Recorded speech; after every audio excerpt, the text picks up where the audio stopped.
Hi, this is Dr. B. Raviteja, MBBS MS Orthopedics in Medistar Hospital in Patancheru branch in Resham.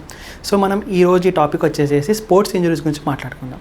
So sports injuries అంటే చిన్నపిల్లల దగ్గర నుంచి పెద్దవాళ్ళ వరకు కానీ ఏజ్ డిఫరెన్స్ లేకుండా జెండర్ డిఫరెన్స్ లేకుండా కామన్గా ఆడే కొన్ని గేమ్స్ ఉంటాయి అన్నమాట. సో అందులో కామన్ జరిగే ఇంజరీస్ మనం మాట్లాడదాం ఈరోజు. సో లైక్ ఎగ్జాంపుల్ క్రికెట్ ఆడతాము, హాకీ ఆడతాము, ఫుట్బాల్ ఆడతాము, బాస్కెట్బాల్, వాలీబాల్, బ్యాడ్మింటన్. సో ఇలాంటి కామన్గా ఏవో ఆడుతూ ఉంటాం అనమాట. సో ఇందులో కామన్ ఇంజరీస్ ఏముంటాయి మనం టాప్ టు బాటమ్ చూద్దాం ఫస్ట్. సో ఫస్ట్ వచ్చేసి షోల్డర్లో ద కామన్ ఇంజరీస్ విసి అంటే స్పోర్ట్స్ ఇంజరీస్లో ఏంటంటే రొటేటర్ కఫ్ ఇంజరీ చూస్తామండి. రొటేటర్ కఫ్ ఇంజరీస్ అంటే 3 to 4 మజిల్స్ కంబైన్ దాన్ని రొటేటర్ కఫ్ ఇంజరీస్ అంటారనమాట. సో రొటేటర్ కఫ్ ఇంజరీస్లో మనము లైక్ ఎగ్జాంపుల్ క్రికెట్లో కనుక మనం ఆడితే గట్టిగా త్రో వేసేటప్పుడు మనకు రొటేటర్ కఫ్ టియర్ కానీ అట్లాంటివి జరుగుతూ ఉంటాయి అనమాట. సో అది ఎలా టెస్ట్ చేస్తాము అని అంటే సో ఓవర్ హెడ్ అబ్డక్షన్ చేసే టైంలో ఫస్ట్ షోల్డర్ అనేది మినిమం 0 to 15 degrees ఒక మజిల్ యాక్ట్ చేస్తుంది, 15 to 90 degrees ఒక మజిల్ యాక్ట్ చేస్తుంది, 90 to ఓవర్ హెడ్ అబ్డక్షన్ వచ్చేసేసి వేరే మజిల్ యాక్ట్ చేస్తుంది అనమాట. సో ఈ యాక్ట్ చేసే మజిల్స్లో ఎక్కడైతే మనకి పెయిన్ఫుల్ కండిషన్ ఉందో దాన్ని బట్టి ఈ మజిల్ మనకి టియర్ అయింది, ఈ మజిల్ మనకి ఇంజూరీ అయింది కనుక్కుంటాం అనమాట. అది షోల్డర్లో. నెక్స్ట్ వచ్చేసేసి ఎల్బోలో వచ్చేసేసి మనం బ్యాడ్మింటన్ ఆడినప్పుడు కానీ గోల్ఫ్ ఆడినప్పుడు కానీ ఏ మేజర్ పార్ట్ వచ్చేసి మీడియల్ సైడ్ కానీ లేటరల్ సైడ్ కానీ టెన్నిస్ ఎల్బో అంటాము అండ్ గోల్ఫర్స్ ఎల్బో అంటాం అనమాట. నెక్స్ట్ వచ్చేసి కిందకి వెళ్తే ఇంకా వ్రిస్ట్ కానీ ఇంకా ఫింగర్ టిప్స్ అనమాట. మనము ఫర్ ఎగ్జాంపుల్ క్రికెట్ ఆడినప్పుడు బాల్ పడతాం కదండి, బాల్ పడినప్పుడు సో క్యాచ్ పడినప్పుడు ఏమవుతుందంటే ఆ బాల్ వచ్చేసి ఈ లిటిల్ ఫింగర్ కానీ ఈ ఫింగర్స్ కానీ ఇలా వెళ్ళిపోయినప్పుడు దాంతోపాటు మనకి ఫ్రాక్చర్ అయ్యే అవకాశం ఉంటాయి అనమాట. ఎలాగా దాన్ని అవల్షన్ ఇంజురీస్ అంటారనమాట.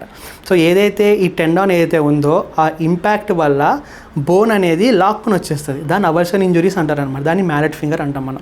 సో మ్యాలెట్ ఫింగర్ కానీ జెర్సీ ఫింగర్స్ కానీ కొన్ని సందర్భాల్లో మనకి ఈ థంబ్ ఒకటి డిస్లొకేషన్ కూడా అవుతుంది, దాన్ని బెనెట్స్ లేకపోతే రొనాల్డ్స్ ఫ్రాక్చర్స్ అని అంటూ ఉంటాం అనమాట. అది సపరేట్ సబ్జెక్ట్ అది. సో నెక్స్ట్ వచ్చేసేసి ఇవి కాకుండా మనకి ఒక పోస్చర్ అనేది సరిగా లేకపోతే బ్యాక్ పెయిన్ వస్తుంది. అండ్ ఇంకోటి వచ్చేసి క్రికెట్లో మన కీపర్స్ కూడా ఎలా అంటే సర్టెన్ పొజిషన్లో ఉంటారనమాట. సో వాళ్ళకి కూడా బ్యాక్ పెయిన్ అనేది వస్తాయి అనమాట. సో నెక్స్ట్ వచ్చేసి నీ వచ్చేసి మనకి 4 లిగమెంట్స్ ఉంటాయండి. 2 క్రూషియల్ లిగమెంట్స్ అంటాము, 2 కొలాటరల్ లిగమెంట్స్ అంటాము. So ACL, PCL, MCL, LCL ఇవన్నీ 4 లిగమెంట్స్ మెయిన్ లిగమెంట్స్ ఉంటాయన్నమాట మన నీలో.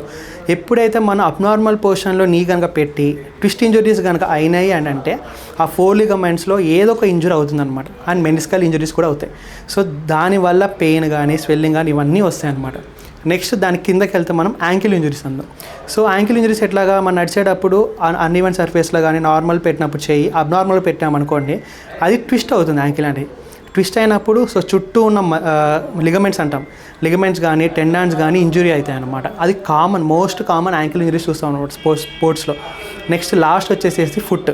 సో రిపీటెడ్ ట్రామా అంటే రిపీటెడ్ ఇంజరీ, దాని మీద దెబ్బ మీద తగులుతూ ఉంటే స్ట్రెస్ ఫ్రాక్చర్స్ అవుతాయి అక్కడ. So repeated micro trauma cause stress fractures అనమాట అందులో. సో ఇవన్నీ మోస్ట్ కామన్ స్పోర్ట్స్ ఇంజరీస్ మన బాడీలో అనమాట. ఇవి మనము అంటే ఎలా కాజ్ అవుతుంది. సో మోస్ట్ కామన్ ఎలా కాజ్ అవుతాయి అని అంటే ఇవి నెంబర్ 1 క్రికెట్లో కానీ ఫుట్బాల్లో కానీ బ్యాడ్మింటన్లో కానీ ఇవన్నీ అబ్నార్మల్ పోస్చర్ కనుక మీరు క్యాచ్ పట్టినప్పుడు కానీ క్యాచ్ బాల్ త్రో చేసినప్పుడు కానీ బ్యాడ్మింటన్లో స్మాషెస్ కొట్టినప్పుడు కానీ అబ్నార్మల్ పోస్చర్లో ఇవన్నీ చేసినప్పుడు అన్ఈవెన్ సర్ఫేస్లో నడిచేటప్పుడు యాంకిల్ ట్విస్ట్ అవుతూ ఉంటుంది అనమాట. అంటే అబ్నార్మల్గా ఫుట్ మనము ప్లేస్ చేసినప్పుడు సో ట్విస్టింగ్ ఇంజురీస్ ఆఫ్ నీ ట్విస్ట్ అయినప్పుడు లిగమెంట్స్ కానీ మజిల్స్ కానీ ఇవన్నీ ఇంజురీ అయ్యి పెయిన్స్ వస్తాయి అనమాట. ఇంకోటి వచ్చేసేసి heavy weight liftings, dead lifts అంటారు.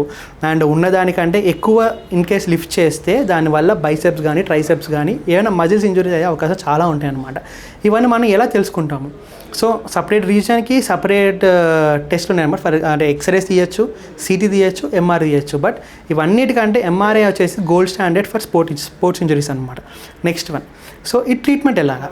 సో గ్రేడ్ 1 కానీ గ్రేడ్ 2 ఇంజరీస్ కానీ మనం అంటే ఫర్ ఎగ్జాంపుల్ నార్మల్ స్ప్రెయిన్ కానీ నార్మల్ స్ట్రెయిన్ కానీ సో 2 to 4 వీక్స్లో మనం రెస్ట్ తీసుకొని సమ్ మెడికేషన్స్ వాడితే తగ్గిపోతుంది.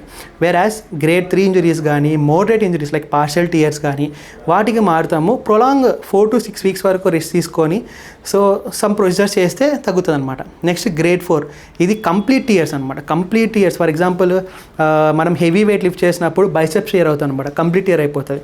అండ్ యాంకిల్ ట్విస్ట్ అయినప్పుడు ఏసీఎల్ కానీ పీసీఎల్ కానీ కంప్లీట్ ఇంజురీ అవుతుంది. And rotator cuff injury like shoulder దగ్గర కంప్లీట్ ఇంజురీ అయినప్పుడు మాత్రం కంపల్సరీగా సర్జరీ చేయించుకోవాల్సి వస్తుంది. లైక్ సర్జరీ వచ్చేసి మన కామన్గా ఈ జనరేషన్లో మనం ఇప్పుడు చేసేది ఏంటంటే ఆర్థోస్కోపిక్ రిపేర్ అంటారు అనమాట. చిన్న హోల్స్ పెట్టి కెమెరాతో మనం రిపేర్ చేస్తాం.